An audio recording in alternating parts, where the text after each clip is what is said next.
एक समय की बात है। एक गांव में एक फैक्ट्री होती है, पर वो फैक्ट्री बहुत दिन से बंद थी। गांव के लोगों का ये मानना था कि इस पर चुड़ैल का साया है, जिसकी वजह से गांव में फैक्ट्री होते हुए भी लोगों को शहर जाना पड़ता था। रामू, शंकर और भोला एक दिन फैक्ट्री के सामने से होते हुए जा रहे होते हैं। तभी रामू बोलता है, कितना अच्छा होता अगर ये फैक्ट्री चालू रहती। हमें गांव से बाहर जाकर काम नहीं करना पड़ता और हम भी अपने परिवार के साथ गांव में ही रहते। हाँ भाई, तुम बिल्कुल सही कह रहे हो। पर इस फैक्ट्री में काम करता कौन? वहाँ तो चुड़ैल का साया है। सब बकवास बातें हैं। आज तक किसी का कुछ बिगाड़ा है उस चुड़ैल ने?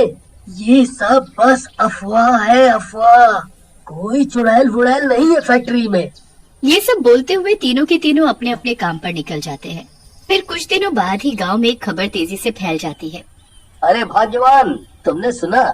शहर की किसी सुंदर औरत ने ये फैक्ट्री खरीद ली है। अब शायद हमें गांव में ही रोजगार मिलने लगेगा और सुंदरता भी रोज निहारने को मिलेगी। भला हो उस सुंदर औरत का। क्या क्या क्या क्या कहा तुमने? दोबारा बोलना जरा। अरे अरे, कुछ नहीं। मैं तो सिर्फ कह रहा था कि अब शहर नहीं जाना पड़ेगा और यहीं रहकर काम मिल जाएगा। फिर एक दिन उस गांव में वही सुंदर महिला आती है जिसने फैक्ट्री खरीदी थी और गांव के लोगों को इकट्ठा करके कहती है, आप मेरी फैक्ट्री में नोट बनाने का काम करें। मैं आपको रोजगार के साथ साथ बहुत अच्छी तनख्वाह भी दूंगी। रामू, सुना तुमने? इसका मतलब हमें शहर में दूर जाकर काम नहीं करना पड़ेगा। हम गांव में रहकर भी पैसा कमा सकते हैं और अपने परिवार का लालन पालन कर सकते हैं। हाँ भाई, तुम बिल्कुल सही कह रहे हो। मैं तो हमेशा से चाहता था कि हम अपने ही गांव में काम कर सकें। मैं तो इस फैक्ट्री में जरूर जाऊंगा। लेकिन सारे गांव वाले इस बात से भयभीत भी होते हैं कि उस फैक्ट्री पर किसी चुड़ैल का साया है। उस औरत के समझाने के बाद कुछ लोग उसकी बात मान लेते हैं। पैसों के लालच तथा गांव में रोजगारी को लेकर प्रसन्न होते हैं और वो उस औरत के पीछे जाने लगते हैं। कोई चुड़ैल का साया नहीं है। ये सब फैक्ट्री बंद कराने की साजिश की गई थी। आप लोग मेरी बात मानो, वहाँ कोई चुड़ैल नहीं है। मैं भी तो वहाँ रहती हूँ। मुझे तो आज तक कोई चुड़ैल दिखाई दी थी। आप लोग मेरे साथ चलिए, इससे अच्छा आपको मौका कभी नहीं मिलेगा। गांव के लोग लालचवश प्रधान की बात नहीं मानते और फैक्ट्री में चले जाते हैं और नोट छापना शुरू कर देते हैं। पर किसी को इस बात का आभास तक नहीं होता कि वो जो नोट छाप रहे हैं वो नकली है। फिर एक दिन, क्या बात है, आजकल शंकर नहीं दिखाई देता? क्या तुम लोगों में से किसी ने उसको देखा है? क्या पता कहाँ है शंकर आजकल। मुझे तो लगता है वो इतना बड़ा आलसी और मनचला है, काम से बचने के लिए घूमते घूमते जंगल की तरफ चला गया होगा और किसी जानवर का शिकार बन गया होगा। लेकिन जब ये बात गांव के प्रधान को पता चलती है तो वो घबरा जाता है और लोगों को फिर से एक बार चेतावनी देता है। तभी सुंदर औरत वहाँ आ जाती है। ये प्रधान आप लोगों से जलता है क्योंकि आप गांव में रहकर भी पैसे कमा सकते हैं और इसको शहर जाना पड़ता है।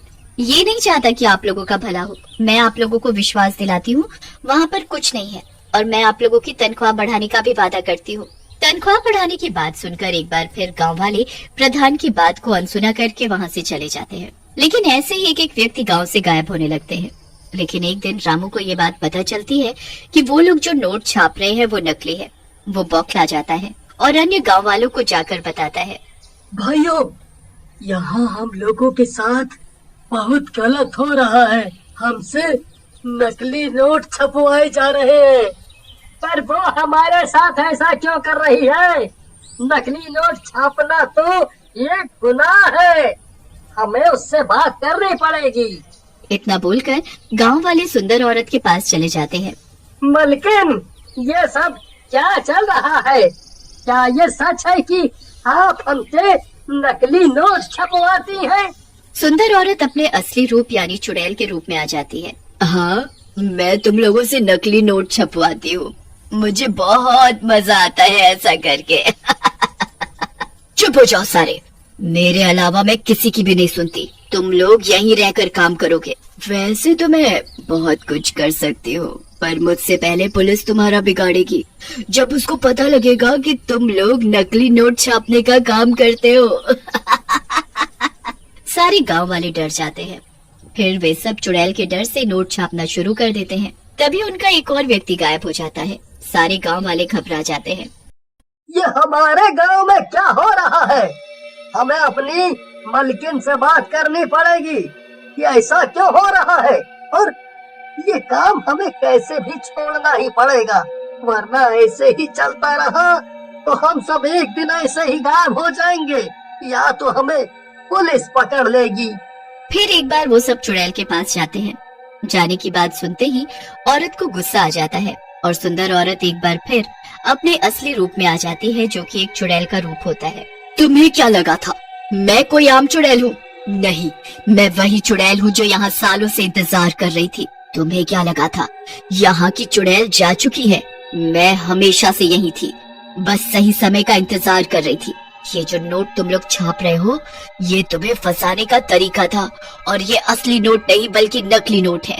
मुझे नकली नोट बेहद पसंद है। मैं अपना महल नकली नोटों से भरना चाहती हूँ।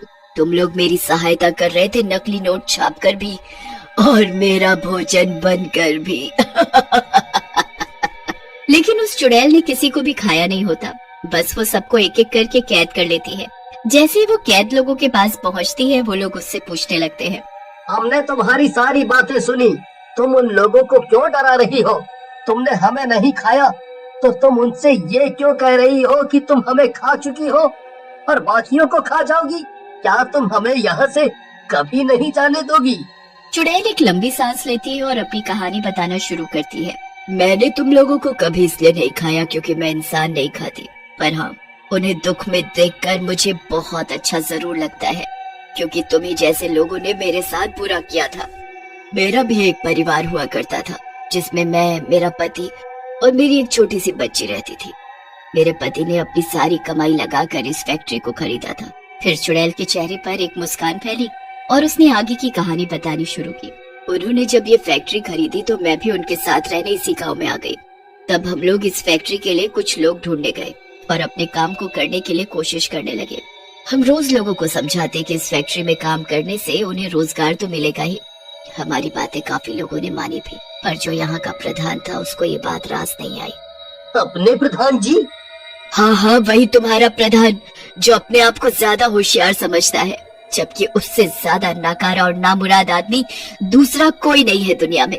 चुड़ैल अपनी आंखें लाल करके सभी को घूरने लगती है, जिससे वहाँ पर फिर से भयानक सी शांति हो जाती है। सब डर के मारे चुप हो जाते हैं और वो चुड़ैल अपनी बात बोलनी शुरू करती है। मैंने उसी दिन ये फैसला कर लिया, जब तक मैं प्रधान को नहीं मारूंगी मैं यहाँ से कहीं नहीं जाऊंगी। मैंने अपनी बेटी को उसके मामा के घर भेज दिया और उससे उस दिन के बाद कभी नहीं मिली।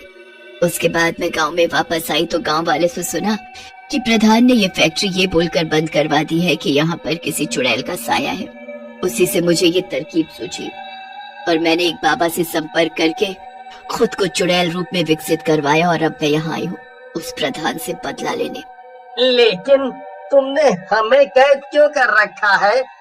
इस उम्मीद में कि क्या पता गांव के लोगों के लिए चिंतित होकर कभी न कभी वो प्रधान भी फैक्ट्री आएगा। ऐसा बोलकर चुड़ैल अपने कमरे में चली गई और गांव वाले दोबारा अपने काम पर लग गए। फिर एक दिन पैसों के लालच में प्रधान का बेटा भी फैक्ट्री की तरफ आया और जैसे ही चुड़ैल ने उसको देखा, चुड़ैल के दिमाग में एक तरकीब सूझी। आज मैं अपना बदला जरूर पूरा करूंगी। वो तुरंत इंसानी रूप में आई और वो प्रधान के बेटे को देखते ही रोने लगी। हाय राम, अब मैं क्या करूं? क्या बताऊं, मेरी इतनी बड़ी फैक्ट्री है लेकिन इसको चलाने वाला कोई नहीं और मुझे मेरे शहर जाना है। समझ नहीं आ रहा है क्या करूं।